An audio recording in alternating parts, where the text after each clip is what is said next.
Locate a different table for dining. This area is reserved for blood relatives, not for children who were taken in. My sibling Victoria's words rang out across the elegant dining space of Belmont's, an upscale Seattle restaurant. Amusement broke out from the nearby guests, my brother Kenneth, my parents, and Victoria's spouse, all responding as though it were the most hilarious joke they had experienced. I remained standing, purse in grasp, my cheeks burning with humiliation as fellow patrons shifted their attention to observe. The gleaming light fixtures overhead projected a gentle glow on the pristine table coverings and crystal stemware. Nevertheless, I felt frozen inside. My name is Rachel, and I am 27 years of age. I have lived with this household for 22 years, from the moment they took me in at 5 years old. 22 years of perpetual reminders that I was a stranger, that I was unlike them, that I was beneath them. The only individual who ever validated my existence was Grandma Dorothy, my adoptive mother's mother, who occupied a seat at the table's edge with a peculiar look on her countenance. "Victoria, that is sufficient," I said quietly, trying to preserve some degree of dignity. "Oh, don't be so sensitive," my mother, Patricia, interjected, gesturing dismissively with her perfectly manicured fingers. "We are merely joking with you. You understand how Victoria acts." I knew exactly how Victoria acted. At 32, she had mastered the art of belittling me while maintaining the appearance of family unity. During our childhood years, she was given the finest bedroom, the newest garments, and the costly university education. I received hand-me-downs and financed my own community college attendance. She was praised for mediocre achievements while I was criticized for excelling. "Sit down, Rachel," my father, Gregory, ordered. "You are causing a disruption." I obeyed, swallowing the protest that started to form in my throat. This celebration dinner was meant to commemorate Victoria's latest business deal, a property purchase that my parents had financially supported. They always helped Victoria. When I had asked for a monetary loan 3 years ago to start my graphic design business, they had mocked me and told me to be realistic. The night dragged on with discussions passing over me as though I were invisible. Victoria boasted about her new Mercedes-Benz. Kenneth talked about his recent advancement at the bank. My parents glowed with pride, posing questions and giving praise. "I have never asked anything from you. The shelter over your head as a child, the food, the clothes." Patricia listed the items on her fingers. "We gave you everything, Rachel. The least you can do is buy us dinner." My hands shook as I opened the holder. The total made my vision blur. $3,270. They had chosen the most expensive wines, multiple appetizers, premium steaks, and lobster tails. Kenneth had somehow ordered 3 desserts. "I cannot pay for this," I said softly. "Of course you can," Victoria said in a falsely kind tone. "You just told us about your big client. $50,000, wasn't it? This is nothing to you now." The truth was that the $50,000 was spread across 6 months of work, and most was already allocated for business expenses, rent payments, and paying back the student loans that my family had declined to help with. This one meal would drain my savings, but I couldn't risk making another scene, nor could I give them more reasons to call me ungrateful, difficult, or too dramatic. With shaking hands, I pulled out my credit card and placed it in the holder. The waiter swiftly took it away, and I made myself smile, to drink my water, to act as though this wasn't completely devastating me. Victoria was already discussing their upcoming trip to Tuscany. My parents intended to go with them. Nobody asked if I wanted to join them. They never did. When the waiter came back with my card and the receipt, I signed with fingers that felt numb. $3,970 for the questionable privilege of being publicly shamed by people who were supposed to care for me. "Well, that was wonderful," Patricia said, lightly touching her lips with a napkin. "Same time next month?" Next month. They fully assumed this would become a regular thing. I opened my lips to protest, to finally say that I had tolerated enough, when a different voice cut through the noise. Just a minute, please. Everyone immediately went quiet. Grandma Dorothy, who had stayed silent during the whole meal, was now rising at her end of the table. At 78 years old, she maintained a commanding presence, her silver hair perfectly arranged, her posture stiffly upright. Something in her look caused my chest to tighten. The whole restaurant seemed to freeze. Grandma Dorothy had always been different from the rest of the family. While my parents and siblings treated me as a troublesome duty, she was the one who always came to my school events, who recalled my birthday, and who asked about my dreams. She was also the richest person I knew, a self-made billionaire who had built a pharmaceutical empire from scratch. Lately, however, she had been more quiet, just watching. I had noticed her examining family gatherings with an intensity that made me wonder about her thoughts. "Mother, what is it?" Patricia asked, a trace of irritation in her voice. "We were just getting ready to leave. Sit down, everyone." Grandma Dorothy's voice had an authority that made even my father straighten in his chair. "I have something I need to say, and you will all listen to me." Victoria rolled her eyes but stayed seated. Kenneth looked at his phone under the table. My parents exchanged confused looks. Grandma Dorothy's steady gaze moved over each of them before landing on me. Something showed in her eyes, maybe sadness or disappointment toward everyone else. "I have been watching this family for many years," she started, her voice calm but distant.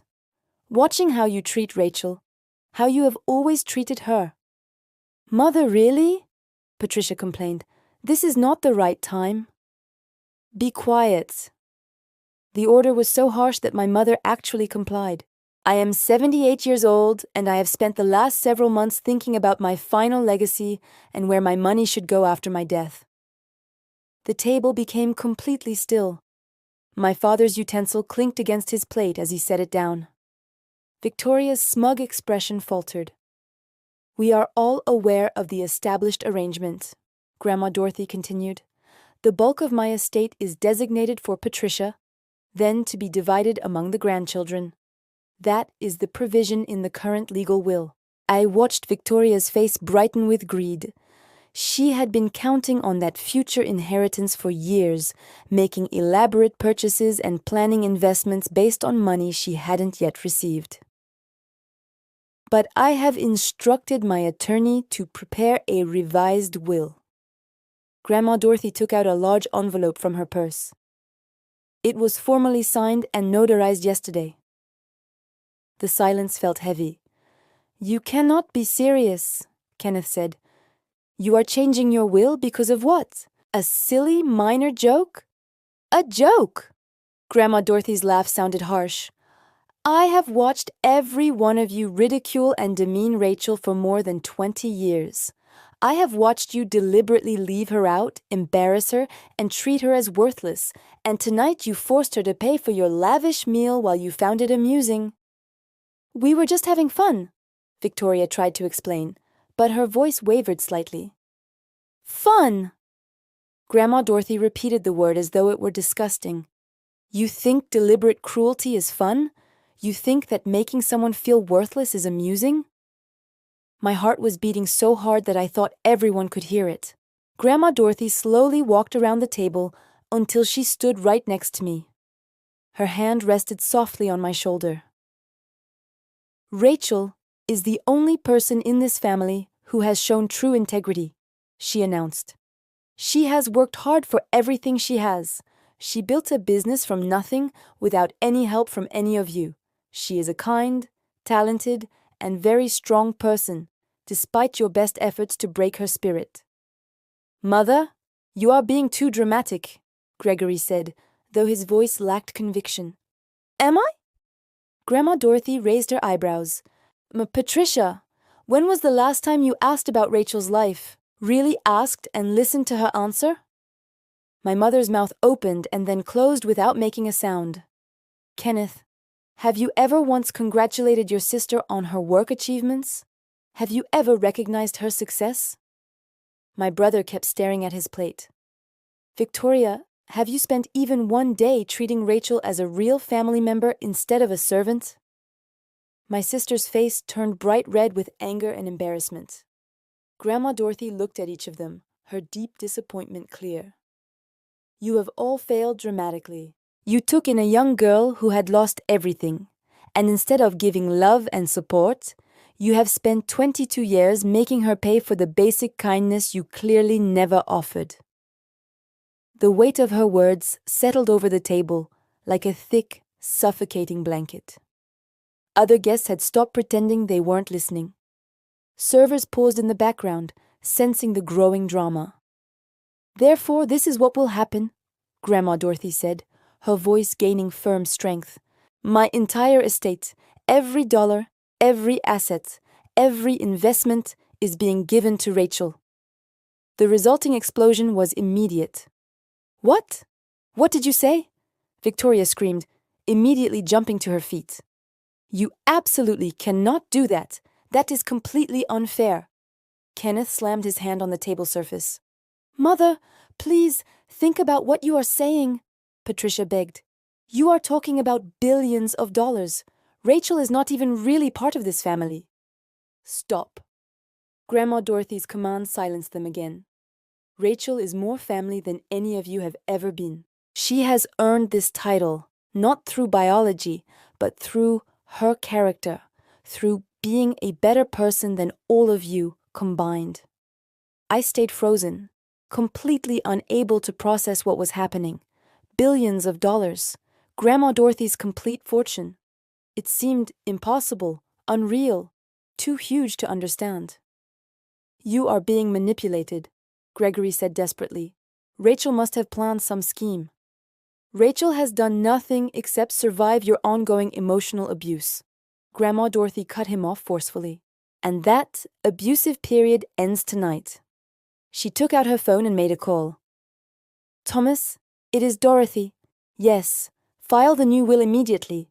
Make sure every part of it is legally solid and prepare all the required trust documents in Rachel's name. My family members' faces showed emotions ranging from pure shock to complete fury and disbelief. Victoria looked as though she might faint. Kenneth's face had turned deep purple. My parents seemed to age 10 years in seconds. This is not over, Victoria hissed at me. We will challenge this in court. We will fight you legally. Try it, Grandma Dorothy responded calmly. I have personally made sure that every detail is completely legal, and my mental capacity is confirmed by a medical evaluation done just this morning. She had planned every detail of this moment. The explosive reaction that followed was unlike anything I had seen. Victoria violently lunged across the table, her face twisted with rage. Kenneth quickly grabbed her arm, but his own anger was barely controlled. My parents stayed in shocked silence, their carefully built world crumbling around them. You manipulative, lying wretch, Victoria snarled at me. You planned this whole thing. You have been pretending to be the victim the entire time. Enough! Grandma Dorothy stepped between us. Rachel has done nothing wrong. She was completely unaware of this until this very moment. It was the complete truth. I was still reeling, my mind struggling to understand the scale of what had just happened. Billions of dollars. Grandma Dorothy's entire estate, everything she had built over her long life. Why are you doing this? Patricia's voice broke, tears running down her face. I am your own daughter, your own blood. And you should feel shame about the way you have behaved, Grandma Dorothy replied, her voice softening slightly but still firm. I gave you every advantage in life, Patricia. Education, opportunities, and love. And you took all of that and learned nothing about compassion or kindness. Instead, you passed your cruelty down to your own children. Gregory tried a different approach. Let us be reasonable. We can work through this. Maybe we could split the estate? There is nothing to work through, Grandma Dorothy stated firmly. The decision has been made. My legal team has made sure everything is carefully prepared. The trust has been officially established. Rachel will inherit everything when I die, with immediate access to certain accounts starting tomorrow. Tomorrow? The word hung in the air. This was not just a distant promise about the future. This was a real, immediate, and actively happening reality. Kenneth leaned forward, his voice low and threatening. You are making a huge mistake. Rachel has no ability to handle that kind of wealth. She will waste it all within a year. Rachel built a successful business starting with nothing, Grandma Dorothy interrupted. She has better financial responsibility at age 27 than any of you have ever shown. She had to develop it because you always refused to help her. I finally found my voice, though it sounded shaky. Grandma, I still don't understand. Why are you doing this now? She turned toward me and her expression softened. Because I have been watching you suffer for long enough, my sweet child. I am dying. The room seemed to tilt. What did you say? The word was barely audible. Stage 4 pancreatic cancer. I probably have 6 months, maybe less, she said with unusual calm, but I could sense the distress beneath her composed exterior. I got this diagnosis 3 months ago, and I have spent that whole time organizing my affairs, making sure that my legacy goes to someone who truly deserves it. Tears immediately filled my vision. Grandma Dorothy was dying. The only person who had ever truly loved me was going to leave. Oh, please don't cry, Rachel. She pulled me into a tight hug, and I smelled her familiar scent, a comforting mix of lilac and vanilla. This is not a time for sadness. This is justice. Around us, the restaurant had become completely quiet. Even the routine sounds from the kitchen had stopped. Everyone present was watching this family's dramatic breakdown in real time. You cannot be serious about this, Patricia tried again, desperation making her voice shrill. Mother, please, think about your grandchildren. Think about the family legacy. I am thinking about the family legacy, Grandma Dorothy countered. That is exactly why I am doing this. The family legacy should represent compassion, hard work, and integrity. Rachel represents all of those values. The rest of you mainly represent entitlement, cruelty, and greed. Victoria's hands were shaking. We will take legal action. We will legally prove that you are not of sound mind. I wish you luck with that, Grandma Dorothy said, her smile sharp and knowing. I have comprehensive medical evaluations, psychological assessments, and testimony from dozens of independent witnesses about your treatment of Rachel over the years. My lawyer has been carefully documenting everything for many months. She had carefully planned this whole outcome, acting with careful method, protecting me even as her own life was drastically shortened. I desperately want to leave and go home, I whispered. Naturally. Grandma Dorothy kept her protective arm around me. Thomas is waiting outside with the car. He will take both of us to my residence. We have a lot of important information to discuss. As we turned to leave, Kenneth physically blocked our way. This arrangement is deeply unfair. She is not one of us. Move immediately. Grandma Dorothy's voice was like ice, or I will tell security to physically remove you. He reluctantly stepped aside, but the intense hatred in his eyes caused me to flinch. We walked through the restaurant in complete silence, every eye following our movements. The cool Seattle night air hit my face as we came outside, and I breathed it in deeply, trying to steady myself emotionally. A sleek, black luxury car was parked at the curb. Thomas, Grandma Dorothy's devoted driver of 3 decades, opened the door with a knowing, sympathetic smile. Miss Rachel, welcome. Thomas knows about everything, Grandma Dorothy told me as we settled into the back seat. He has been helping me carefully plan this for many weeks. The car pulled away from the restaurant, leaving my family, my former family, standing on the sidewalk in shock. Through the back window, I could see Victoria screaming something, her face twisted with rage. Kenneth was already on his phone, presumably calling a lawyer. My parents stood together, looking lost and shattered. I felt that I should have been feeling some emotion, maybe guilt, or maybe fear. but all I truly felt was a tired, numb exhaustion mixed with a strange, new sense of freedom. "Are you truly dying?" I asked Grandma Dorothy, my voice barely audible. "Yes, I am." She gently took my hand.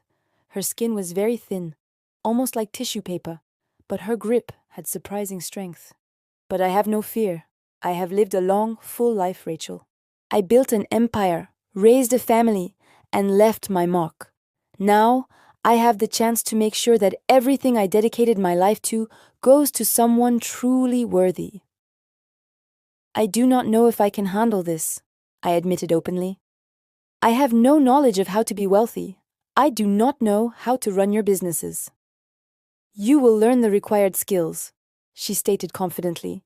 "You are intelligent, very hardworking, and you have good intuition, and you will have an excellent management team to provide guidance. I have made sure of that." The city's lights blurred outside the window as we were driven toward her large estate in Madison Park. "What happens next?" "Next?" Grandma Dorothy squeezed my hand firmly. "Now, we start the process of preparing you for your completely new life, and we will take steps to make sure that your family can never hurt you again." The next morning, I woke up inside one of Grandma Dorothy's luxurious guest bedrooms. For a brief moment, I was confused by the silk sheets and the wide view of Lake Washington through the floor-to-ceiling windows. Then, the memories rapidly came back. The restaurant scene, the huge bill, the shocking announcement, everything. My phone had been vibrating since I had turned it back on. 43 missed calls from Victoria, 27 from my mother, and 16 from Kenneth.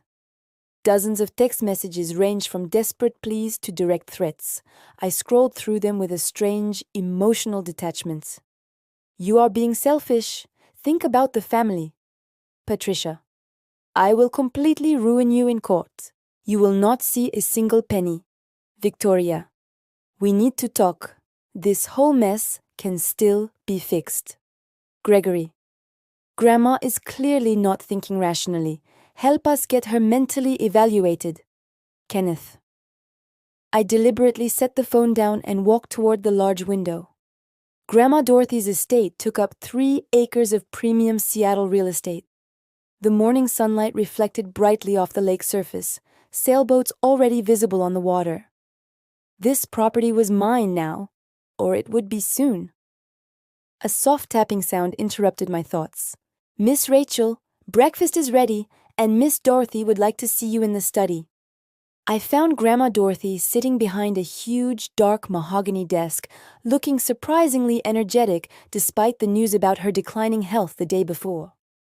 Thomas stood quietly nearby, and a distinguished-looking man in an expensive tailored suit sat facing her. "Rachel, this is Walter, who is my personal attorney," Grandma Dorothy introduced. "We need to review a number of important matters." Walter immediately stood up, shaking my hand with a firm, professional grip. "Miss Rachel, it is a pleasure. Your grandmother has always spoken of you in the highest regard." I sat down, still feeling completely wrapped in an unbelievable dream state. Walter opened a leather portfolio and began to carefully outline the complexities of the trust, the various businesses, and the investments. Figures that seemed impossible swam dizzyingly before my eyes. $3 billion in readily available liquid assets, $5 billion invested in property and other ventures, major stakes in pharmaceutical companies, real estate development projects, and many technology startups. "The immediate access accounts become active today," Walter explained precisely. $5 million designated for your personal use while the overall trust documents are finalized. Your grandmother wanted to make sure you had immediate resources. $5 million for instant personal use. I felt a wave of dizziness. "There is more you need to know," Grandma Dorothy stated, her eyes sharp and focused. "Your family will try to legally challenge this will. They will claim undue influence, reduced mental capacity, almost anything they can think of. We must be completely prepared for that." "What actions can they realistically take?" I asked. Walter leaned slightly forward. "Legally speaking, very little. Miss Dorothy has solid documentation confirming her sound mental state, including evaluations from 3 separate independent medical professionals. The will is virtually unbreakable. However, they can significantly complicate the process, drag it out endlessly in court, and create negative public relations. Let them try, Grandma Dorothy stated firmly. I have personally been documenting their terrible treatment of Rachel for several years. Every cruel remark, every calculated exclusion, every incident of financial abuse. If they truly want a court battle, I will bury them under overwhelming evidence. My phone vibrated again. Victoria. I silenced it immediately. There is one more thing you absolutely must know, Grandma Dorothy continued, and something in her tone caused me to tense up. Your adoption situation was not exactly what you have always believed it to be. The whole room seemed to suddenly pitch. What exactly do you mean? She smoothly pulled a large folder from her desk drawer, sliding it across the surface toward me. When Patricia and Gregory officially adopted you, they received a significant sum of money. Patricia and Gregory were approved as your adoptive parents and were given complete access to those resources. My hands trembled as I quickly flipped through the papers. $750,000, and yet I had always worn second-hand clothing, was made to attend community college on student loans, and was constantly told that the family lacked the money to help me. They spent every cent of it, I whispered, seeing the detailed account statements. Expensive vacations, luxury cars, Victoria's private school tuition, Kenneth's college savings fund. They spent my money on everyone except for me. Yes, Grandma Dorothy confirmed quietly. I only discovered this devastating truth myself 2 years ago. I have been carefully investigating the matter ever since then, gathering all the required proof. That is theft, Rachel. They stole from a vulnerable child. The sense of betrayal cut me far deeper than any earlier cruelty. It went beyond simple cruelty or favoritism. They had profited directly from my tragedy, taken resources specifically set aside for my welfare, and used it to spoil their biological children while constantly treating me as a financial burden. Why did you not tell me this sooner? I questioned. Because I needed to be absolutely certain. I required all the documentation to be perfectly organized and legally verifiable. And because, she paused briefly, looking suddenly older and more fragile, because I knew that the moment you became aware of the truth, there would be no possibility of turning back. Your strained relationship with them, toxic as it was, would reach a complete, final conclusion. She was absolutely right. Any tiny part of me that had held hope for a future reconciliation, that had briefly wondered if perhaps I was just too sensitive or too ungrateful, died in that instant. They had not simply been cruel people, they were actual criminals. What should I do now? I felt overwhelmed and completely lost. You will let me handle it. Grandma Dorothy took control. Walter has already filed a civil lawsuit against Patricia and Gregory for the unlawful misappropriation of trust funds. Including interest over 22 years, they currently owe you an approximate total of $2.3 million. My cell phone immediately erupted with incoming calls again. This time it was my father, Gregory. Answer the call, Grandma Dorothy instructed. Put it on speakerphone. Let us hear exactly what he has to say. With hands that were still shaking, I accepted the incoming call. Rachel? Gregory's voice was filled with desperation. Rachel, please, we absolutely must talk. Your grandmother is not thinking clearly. She seems completely clear-headed to me, I stated, my voice sounding more steady than my internal state felt. This whole situation is completely insane. You cannot possibly believe that you deserve her entire fortune. You have lived with us for 22 years and now, suddenly, you turn hostile the very moment that money becomes a factor. The moment money is involved, you mean? I repeated his phrase. Are you perhaps referring to the $750,000 in funds that you illegally took for adopting me? The money that you spent on everyone except for me? A heavy silence followed immediately. I have no knowledge of what lies she has been feeding you. Official bank records are reliable, Dad. The word tasted bitter. Walter has all the required documentation. You stole from me. Both of you were involved. Patricia's voice then came through the phone line, sharp and shrill with growing panic. That money was specifically meant for the expense of raising you, for providing you with housing, and for feeding you. You provided me with used, second-hand clothes and made me completely finance my own community college education. I shot back. Meanwhile, Victoria got designer clothes and a completely funded placement at a private university. Kenneth got a brand new car at age 16. I got nothing of value. You are being ungrateful, Gregory attempted. We provided you with a permanent home. You provided me with a prison, I declared firmly. The words felt powerful and liberating. You deliberately made me feel completely worthless every day, and you did that while spending the money that was rightfully meant for my care. We will aggressively fight this legal action, Patricia threatened. We will drag you into court proceedings. Please go ahead and do so, Grandma Dorothy quickly interjected. I would find great pleasure in watching you attempt to explain those financial records to a judge. Explain how you illegally took money meant for a grieving 5-year-old child and spent it on luxurious international vacations. The call abruptly ended. They had suddenly hung up, probably to immediately contact their own lawyers. I felt Walter's calming hand placed on my shoulder. Miss Rachel, I recognize this whole situation is deeply overwhelming, but you must completely understand this important fact. You have all the advantages here. They have no legitimate legal basis to stand on. They will still try, regardless, I asserted.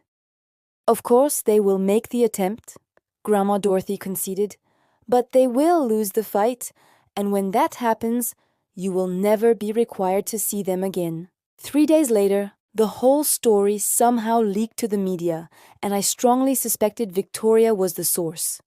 The specific details about Grandma Dorothy's will alteration had been released to the press. Billionaire disinherits biological family for adopted granddaughter. The sensational headline screamed. My phone would not stop ringing with persistent reporters demanding official statements. I had temporarily moved into Grandma Dorothy's large estate, unable to bear living in my apartment whose address my family knew. Thomas had carefully retrieved my belongings, and I was living in a strange, unsettling bubble of luxurious comfort mixed with overwhelming chaos. The public response was sharply divided. Some people publicly praised Grandma Dorothy for justly rewarding character over mere biology. Others denounced me as a manipulative gold digger who had seduced an elderly woman out of her fortune. The comment sections online were brutally cruel. She must have been secretly sleeping with the old woman's lawyer or something equally corrupt. Gold digger alert. This girl knew exactly what she was trying to accomplish. Good for Dorothy. Family is defined by how you treat others, not blood. That adopted girl is guaranteed to waste billions within 1 year. Just wait and see. I tried to ignore the comments, but the negative words deeply burrowed under my skin. Was my acceptance of this gift wrong? Should I have completely refused Grandma Dorothy's generous gift? Stop reading those negative comments immediately, Grandma Dorothy instructed, finding me hunched over my laptop computer in the library. She looked visibly weaker than she had just days earlier, the aggressive cancer clearly advancing rapidly. People will always have opinions. Let them talk fruitlessly. They are calling me terrible things, I confessed. They hurled terrible names at me when I built my initial company, she responded, settling into the large chair next to me. They said I was too aggressive, too masculine, too driven. They believed a woman could never succeed in the pharmaceutical industry. I proved them all wrong. She gently took my hand. Her grip was noticeably weaker now. You will also prove them wrong, Rachel, not by defending yourself, but simply by continuing to be exactly the person you are. Kind, hard-working, and principled. That same afternoon, Walter arrived bringing urgent news. Patricia and Gregory have officially filed legal papers to contest the will. They are claiming reduced mental capacity and undue influence. "Let me see the documents," Grandma Dorothy commanded. Walter handed over the legal paperwork. I read the documents over her shoulder, my anger steadily growing with every printed word. They boldly claimed that I had isolated Grandma Dorothy from her immediate family, that I had manipulated a sick, elderly woman, and that I had deliberately exploited her declining mental state. "This is completely ridiculous," I declared. "I was completely unaware of her cancer diagnosis until that very evening." "We have strong evidence proving the opposite of their claims," Walter reassured me, including consistent testimony from medical staff, trusted friends, and many business associates. They are desperate, grasping for anything to hold on to. But something in Walter's hesitant expression made me anxious. "What is it? What important information are you keeping from me?" He exchanged a quick, meaningful look with Grandma Dorothy. "Victoria has recently hired a private investigator. They are currently looking deeply into your personal history, searching for any scrap of information they might use against you." My stomach immediately dropped. "There is nothing negative to discover." "We are aware of that fact," Grandma Dorothy stated, "but they will try to invent something. They will twist harmless situations out of context." Just as if on cue, my cell phone rang. An unfamiliar number appeared on the display. Against my better judgment, I answered, "Rachel, it is wonderful to finally reach you." The voice was completely unfamiliar, overly sweet and syrupy. "I am Jennifer Cole from Seattle Scene Magazine. I would love to have a conversation about your current relationship with Dorothy." "No comment will be given," I stated, moving quickly to end the call. Wait, I just have a couple of questions about some allegations." "What allegations are you talking about?" "About your business enterprise. There are specific questions circulating about the original source of your startup capital. Some people are suggesting that Dorothy secretly funded it years ago, implying that you have been carefully planning this takeover for a long duration." My blood immediately ran cold. "That assertion is completely untrue. I built my business exclusively using my own earned capital." "Can you immediately provide definitive proof of that claim? Do you have the required supporting documentation?" I abruptly hung up the call, my hands shaking. "They are trying to construct a specific narrative," Walter stated grimly, "that you have been carefully grooming Dorothy for several years, that everything you have achieved was actually built with her financial resources." But it truly was not her money. I have the official loan documents, all the important business records. "We know that fact," Grandma Dorothy soothed me gently, "and we will definitely prove the truth. But Rachel, you must brace yourself fully. This situation is going to escalate and become far worse before it shows any signs of improvement." She was absolutely correct in her prediction. By that evening, social media platforms were flooded with aggressive theories. Anonymous accounts, almost certainly operated by my family members, were rapidly spreading malicious rumors. That I had failed out of community college, I had graduated with high honors, that my business was actively failing, it was presently thriving, that I had engaged in multiple affairs with wealthy older men I had barely dated in years. The single cruelest rumor claimed that I had somehow orchestrated my birth parents' untimely death to gain access to their trust fund. I was only 5 years old when they died, but facts held no significance for internet trolls. I closed my laptop, feeling physically ill. "Miss Rachel," Thomas appeared suddenly at the library entrance. "There are news reporters gathering at the front gate, quite a large number of them." I walked quickly to the window that overlooked the estate's front section. News vans were parked lining the street. Cameras were pointed directly at the large house. My previously private life was now an unwanted public spectacle. This laughing when I was deliberately not invited to her elaborate birthday party. Kenneth violently pushing me into the swimming pool during a family gathering while everyone present laughed loudly. every specific instance of calculated exclusion, every piece of casual cruelty, all building toward this present moment. Around 2:00 in the morning, my phone buzzed with an incoming text message from an unknown number. You are going to deeply regret this whole action. We will completely destroy you. V. Victoria was threatening me using a disposable burner phone. I immediately took a screenshot of the message and quickly forwarded it to Walter. Evidence. Grandma Dorothy had taught me well. The following morning brought a new, unwelcome development. Kenneth appeared unexpectedly at the estate, having somehow successfully talked his way past the security team. I encountered him in the large foyer, where he was actively arguing loudly with Thomas. I absolutely need to see Rachel immediately, he was insisting. Please, this is critically important. It is acceptable, Thomas, I said, even though my heart was rapidly racing. I will speak with him personally. Kenneth looked genuinely terrible, unshaven, his clothing wrinkled, dark prominent circles under both eyes. He looked nothing like the highly polished banker I had grown up alongside. Rachel, please, he implored. We need to fix this terrible situation. The whole family is completely falling apart. The family completely fell apart a very long time ago, I retorted. You are merely noticing that fact now, because significant money is directly involved. That is deeply unfair. I acknowledge that we were not always. I know that we could have been considerably better to you, but this, he broadly gestured around the vast estate, cutting us out entirely, that is taking things far too far. Too extreme? My voice suddenly rose despite my conscious attempt to remain calm. Kenneth, you intentionally pushed me into a pool when I was 12, and I nearly drowned completely because nobody had bothered to teach me how to swim. Swimming lessons were exclusively reserved for real family.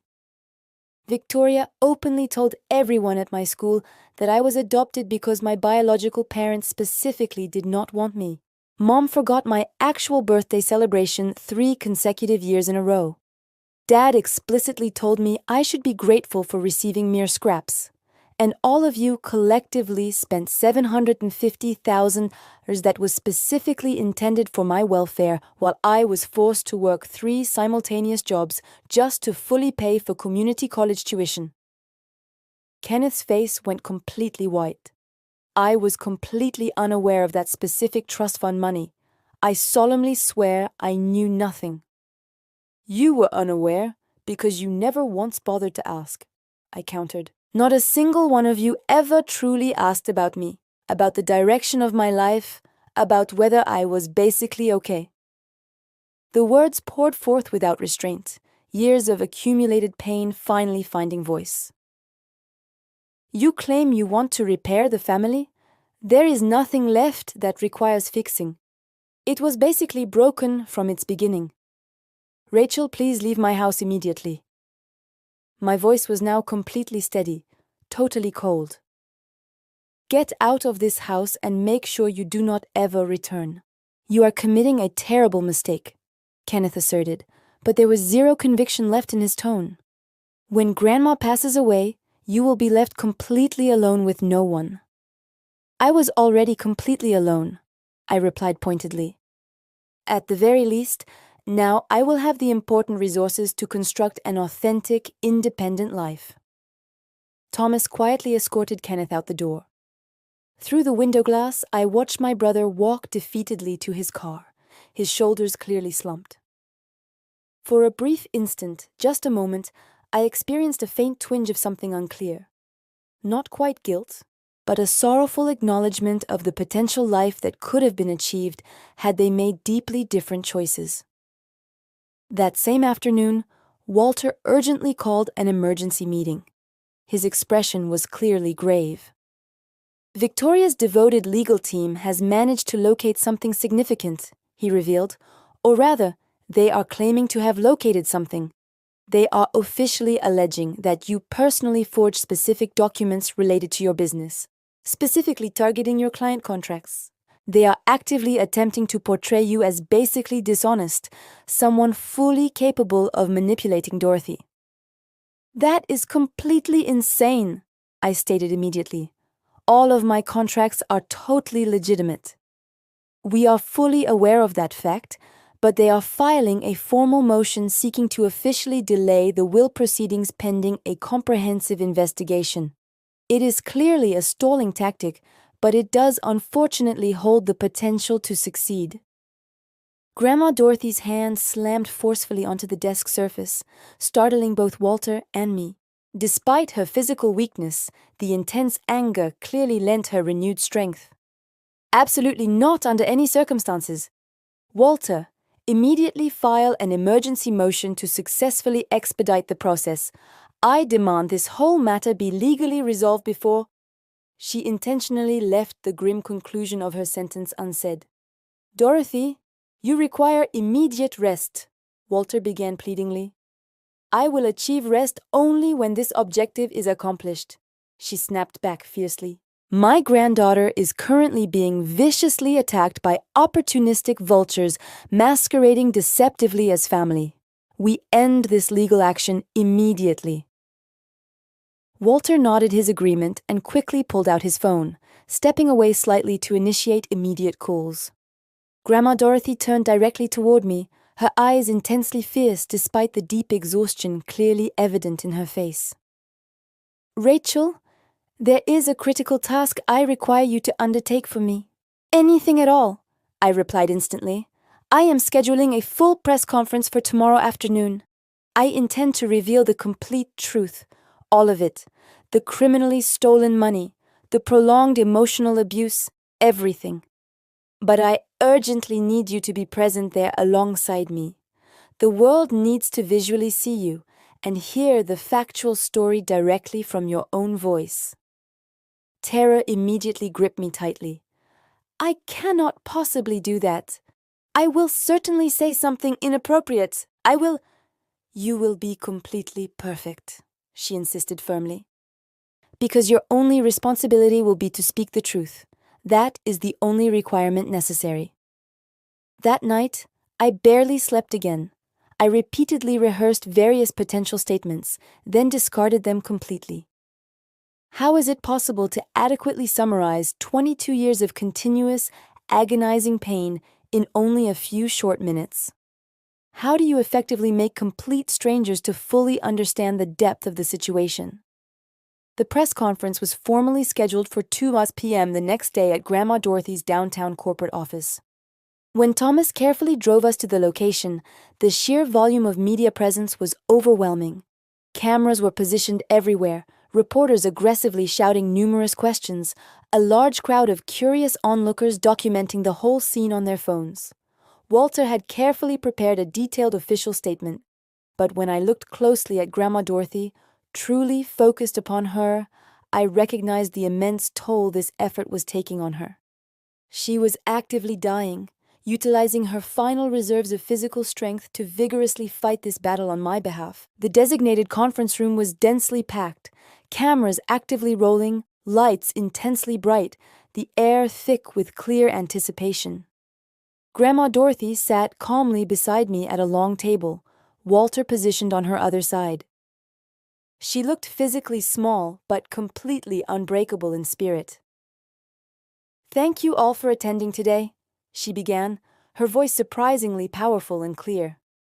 I am present here today to directly address the widespread rumors and the baseless allegations surrounding my final will and my granddaughter Rachel. She proceeded to systematically lay out every fact, the detailed documentation of years of abuse, the stolen trust fund money, the 2 decades of emotional and financial manipulation. She presented concrete bank records, formal medical evaluations decisively proving her full mental competence, and corroborating testimony from various independent witnesses. The presentation was devastatingly methodical and completely irrefutable. Some people have suggested that Rachel somehow manipulated me, Grandma Dorothy stated, her gaze sweeping across the whole room. The factual truth is the complete reverse. My biological family systematically manipulated her. They took a severely grieving 5-year-old child and effectively utilized her as a convenient emotional punching bag for their own deep-seated inadequacies. They criminally stole from her, constantly belittled her, and intentionally made her feel totally worthless. Despite enduring all of that relentless abuse, Rachel successfully built a life and established a thriving business. She evolved into a kind, deeply compassionate, and extremely hardworking woman, everything that they clearly are not. Then she physically gestured toward me.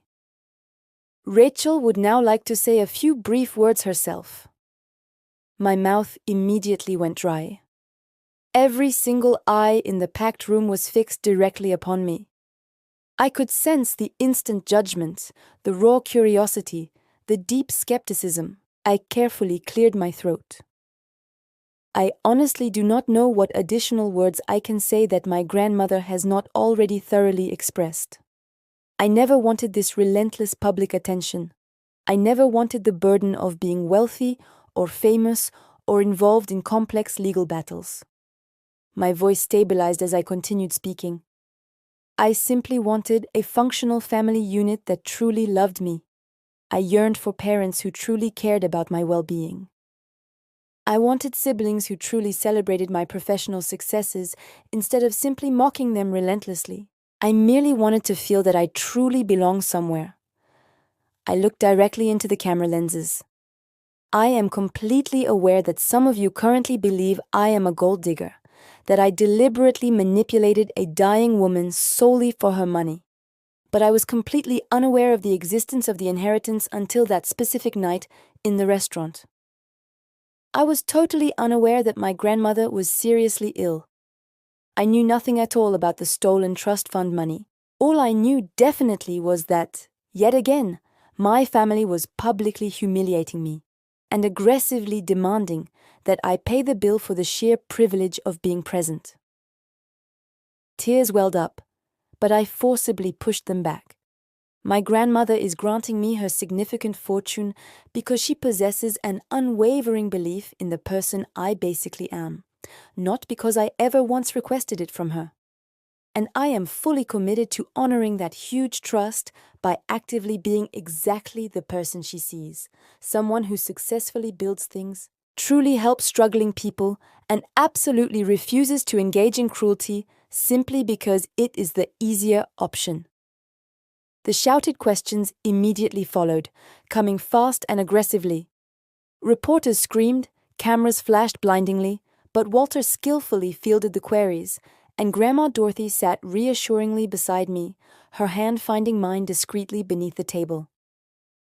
Just as we were formally concluding the press event, Victoria forcefully burst through the main doors. Security personnel immediately moved to restrain her, but she was already loudly shouting hysterically. "This is all a collection of blatant lies. She has successfully brainwashed every single one of you." Victoria's makeup was badly smeared. Her expensive designer dress was heavily wrinkled. She looked truly unhinged and emotionally unstable. "I am the real victim in this situation. That adopted little brat has stolen my rightful inheritance." The cameras quickly swiveled their focus completely toward her, capturing every single moment of her explosive meltdown. "Ms. Victoria," one reporter called out urgently, "what is your comment about the allegations that your parents criminally stole trust fund money specifically designated for Rachel's care? That money legally belonged to us. We earned every cent of it by raising her ungrateful self." "You earned $750,000 simply for terribly treating a child like human garbage?" another reporter aggressively inquired. Victoria realized her terrible error far too late. The cameras had captured everything: her stunning admission, her uncontrolled rage, her complete and total lack of remorse. "Get her out of this room immediately," Walter commanded the security detail. As Victoria was forcibly escorted out, still violently screaming threats, I watched the reporters frantically typing on their cellular devices. The whole public narrative had just dramatically shifted in my favor. Grandma Dorothy gently squeezed my hand firmly.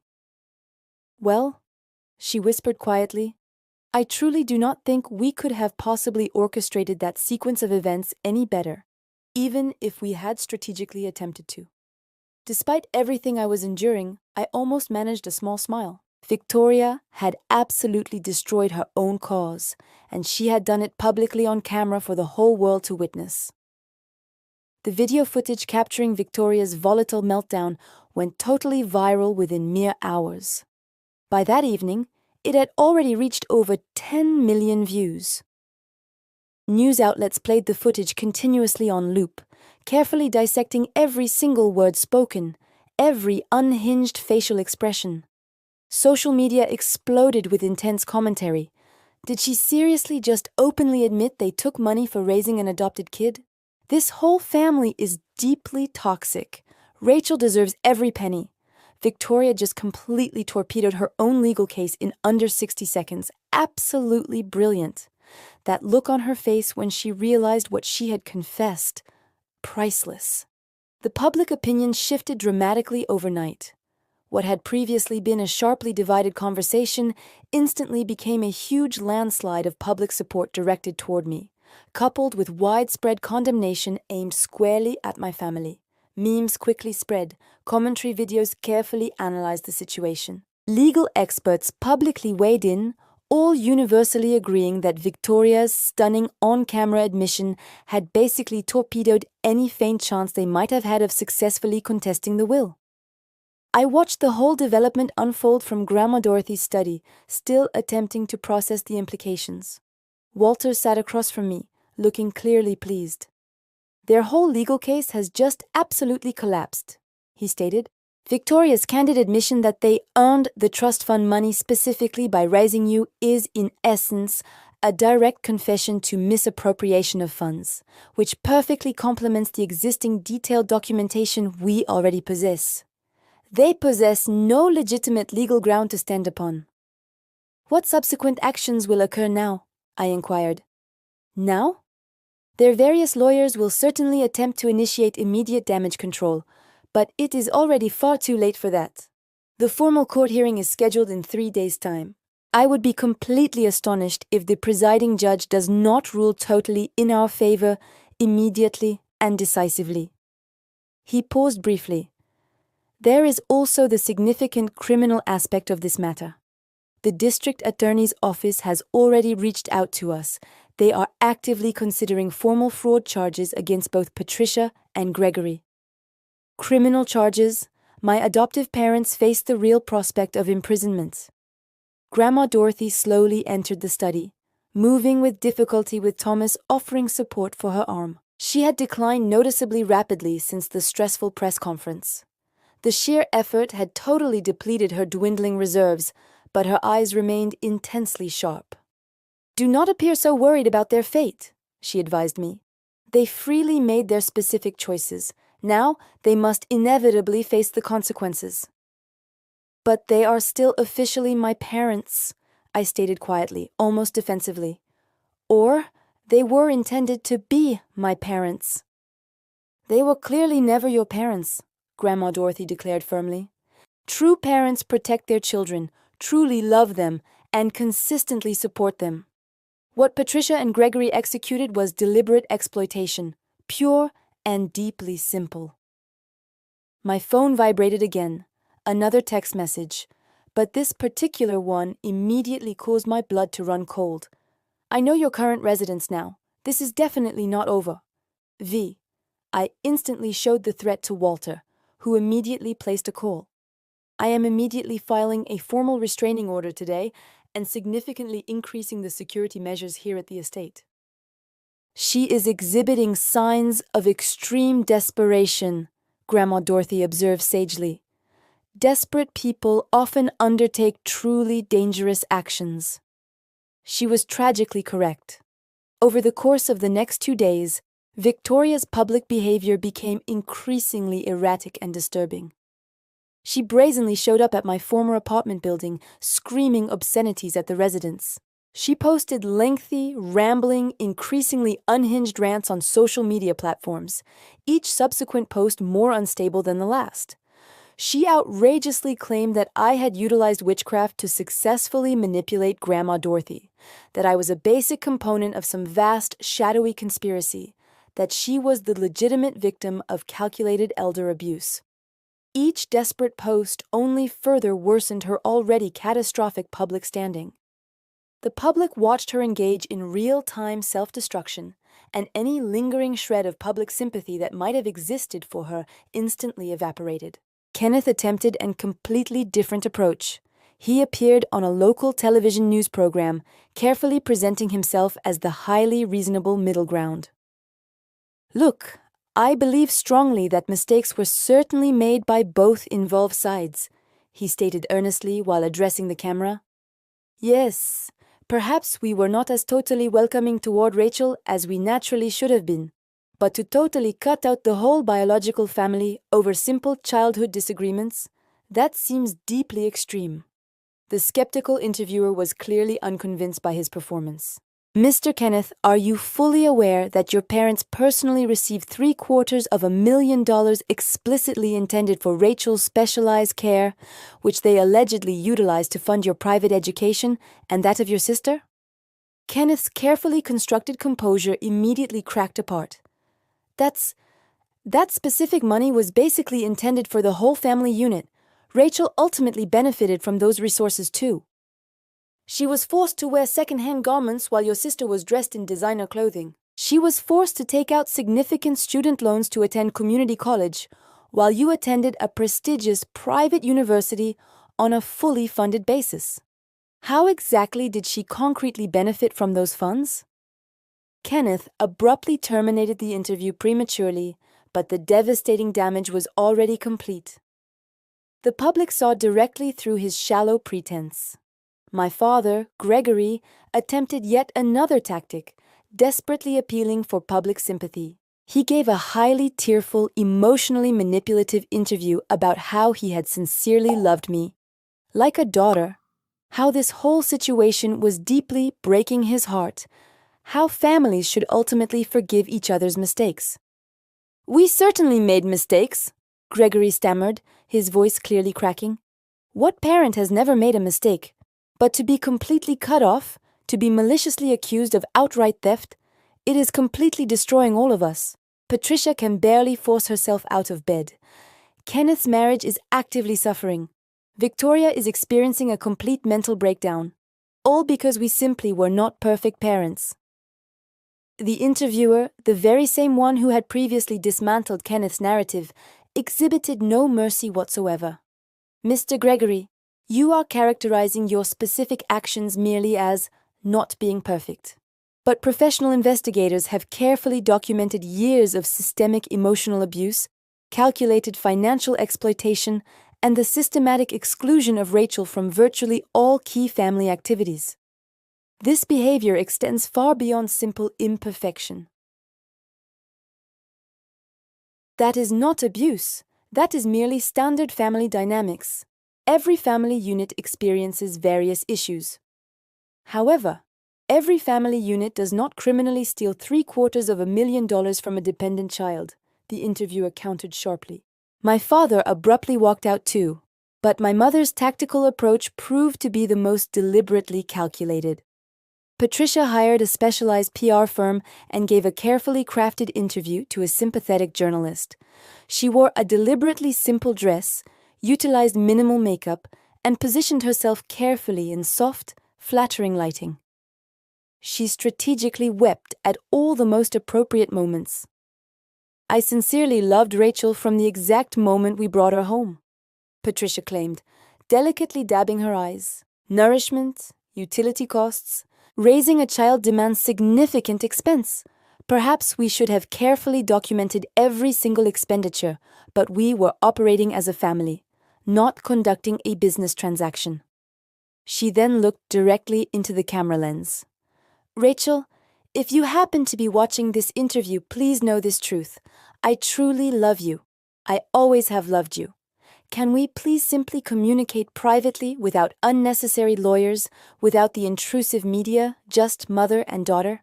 I watched the whole interview alongside Grandma Dorothy and Walter. When it concluded, I felt physically sickened. She is certainly effective, Walter admitted honestly. This is the most sympathetic public appearance they have managed since this whole ordeal began. She is a pathological liar, I stated flatly and without emotion. She never truly loved me. This is merely yet another manipulation technique. I am aware of that fact, Grandma Dorothy agreed.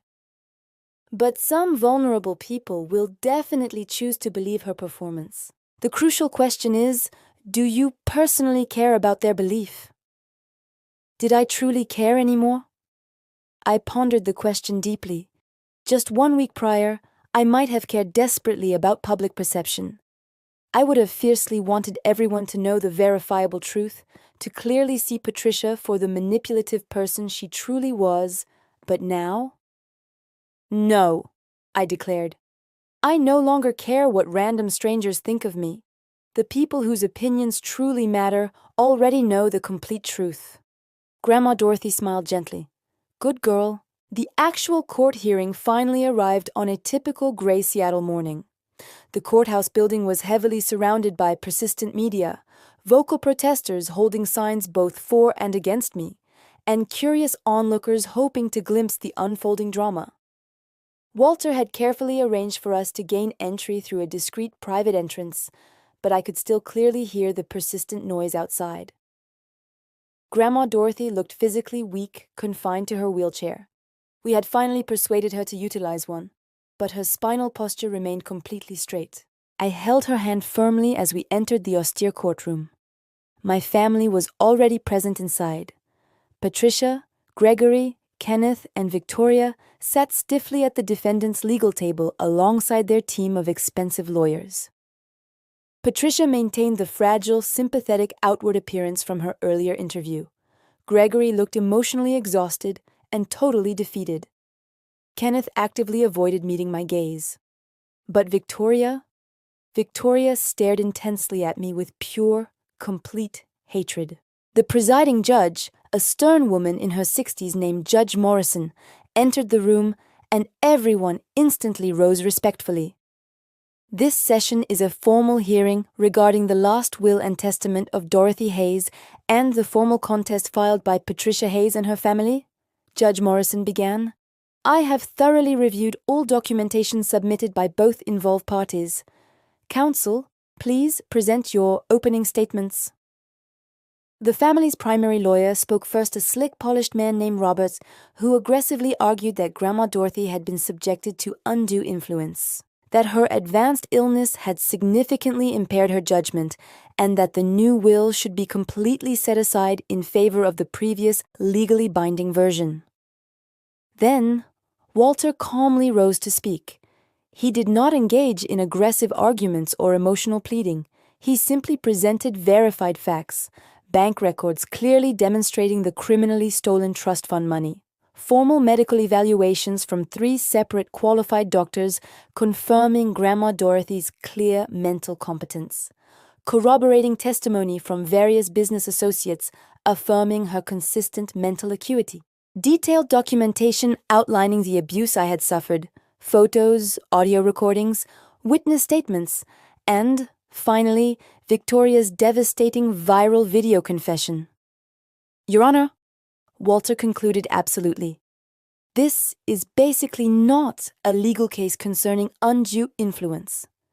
This is a clear case concerning a woman exercising her right to leave her significant estate to the individual who truly deserves it, and a family consumed by rage because their designated victim has finally successfully escaped their control. Patricia's lawyer attempted to counter this narrative, but Judge Morrison instantly cut him off sharply. I have observed and read sufficient evidence, she stated firmly. The presented evidence is totally overwhelming. Miss Dorothy Hayes was certainly of sound mental capacity when she legally executed her new will. The documentation detailing the years of abuse is extensive and highly credible, and the explicit admission by Victoria Hayes that the family earned money specifically intended for Rachel's care basically serves to confirm the allegations of serious financial exploitation. My heart started vigorously pounding. Furthermore, Judge Morrison continued without hesitation, The overtly aggressive behavior exhibited by the contesting parties throughout these legal proceedings, including the numerous threats, harassment, and intentional public defamation, only further reinforces that Miss Dorothy's decision was completely correct. A family unit that truly loved Rachel would never have subjected her to this treatment, either before or after the significant will change. Victoria instantly sprang to her feet, unable to restrain herself. "This is complete nonsense. You cannot simply—" "Sit down immediately," Judge Morrison commanded forcefully, "or I will cite you for contempt of court." Victoria reluctantly sat back down, but her raw fury was clearly palpable. "I am absolutely ruling in favor of the will as it was recently executed," Judge Morrison declared solemnly. "The contestation is formally dismissed with prejudice. Furthermore, I am hereby ordering Patricia and Gregory Hayes to pay full restitution for the unlawfully misappropriated trust funds. $750,000 plus accumulated interest calculated over 22 years, totaling an approximate sum of $2.3 million. They possessed exactly 90 days to render payment in full." The courtroom immediately erupted into chaos. Patricia physically collapsed in her chair, loudly sobbing uncontrollably. Gregory looked as though he had instantly aged 10 years in 10 seconds. Kenneth buried his head deeply in his hands. Victoria started screaming vile obscenities until court bailiffs forcibly escorted her out of the room. I sat completely frozen, totally incapable of processing the fact that it was truly finished. We had won the legal battle completely, decisively, and permanently. Grandma Dorothy firmly squeezed my hand again. "It is finally concluded, sweetheart. You are legally free." The media immediately swarmed us as we departed the courthouse, but Walter and Thomas quickly formed a protective barrier. I could clearly hear the shouted questions. How did I feel personally? What specific plans did I have for utilizing the huge money? Did I have a personal message for my family? But I remained silent, offering no response. I simply assisted Grandma Dorothy into the waiting car and allowed Thomas to expertly drive us away from the scene. Back at the vast estate, Grandma Dorothy was physically exhausted but deeply satisfied. "I can now achieve death happily," she declared, and the words struck me like a tangible physical blow. "Do not speak those words," I whispered urgently. "Please, stop." "Oh, Rachel," she gently cupped my face using her thin hands. "I harbor no fear of death. I successfully witnessed justice being served. I received the assurance that my fortune will go to someone who will use it to create good in this world. That is all I ever wanted." Tears streamed down my face. "I don't want to lose you." "You will never lose me," she said softly. "I will always be with you, in every choice you make, in every life you help, in every moment you choose kindness over cruelty. That is how I will live on." She passed away on a Tuesday morning while I was holding her hand, the sun streaming brightly through the window glass. Her very last words were, "Thank you immensely for being my real family." I remained beside her body for a long time afterward, deeply weeping for the magnificent woman who had ultimately saved me, who had truly loved me, who had gifted me a viable future. The only grandmother I had ever really possessed.